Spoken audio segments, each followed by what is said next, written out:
વિનાયક ગટરની સફાઈ દરમિયાન સફાઈ કામદારોના મોત અંગે હાઈકોર્ટમાં સુનાવણી થઈ। સફાઈ કર્મીઓના જીવને જોખમમાં મૂકનારા કોન્ટ્રાક્ટર સામે કોર્ટે કરી છે ડાલાક। યોગ્ય સાધનો વિના સફાઈ કરાવનાર કોન્ટ્રાક્ટર સામે પણ કડક પગલાં લેવાય તેવું હાઈકોર્ટે કહ્યું છે। ન માત્ર દંડ પરંતુ જેલ સુધીની પણ હવે કોન્ટ્રાક્ટર સામે કાર્યવાહીની જરૂર હોવાનું હાઈકોર્ટે જણાવ્યું। સફાઈ કામદારોની સલામતી માટેની જાહેર હિતની અરજી પર સુનાવણી હાથ ધરવામાં આવી હતી। ગટરની સફાઈ દરમિયાન અગાઉ થયેલા મોત મામલે કોર્ટને જાણ કરવામાં આવી। राज्य सरकारना शहरी विकास विभागे हाईकोर्टમાં આ અંગે જવાબ રજૂ કર્યો।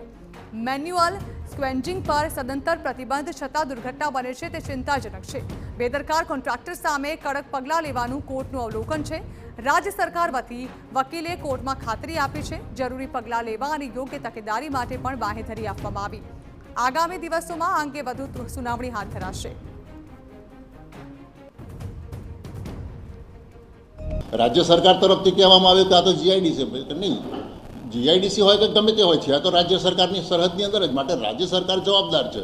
अने जे कोई गुनेगार होय, जवाबदार व्यक्ति होय, कॉन्ट्राक्टर होय के प्राइवेट पर्सन होय के कॉर्पोरेशननो अधिकारी होय के नगरपालिकानो अधिकारी होय, ए तमामनी सामे एकदम कड़क पगलां लेवा जोईए एवी आगे એટલે સુધી કે કોર્ટે કીધું કે એમને જેલમાં પૂરવા પડે તો તમે જેલમાં પણ પૂરજો। બાકી આ બહુ ગંભીર મામલો છે અને આને હવે વધુ ચલાવી શકાય નહીં।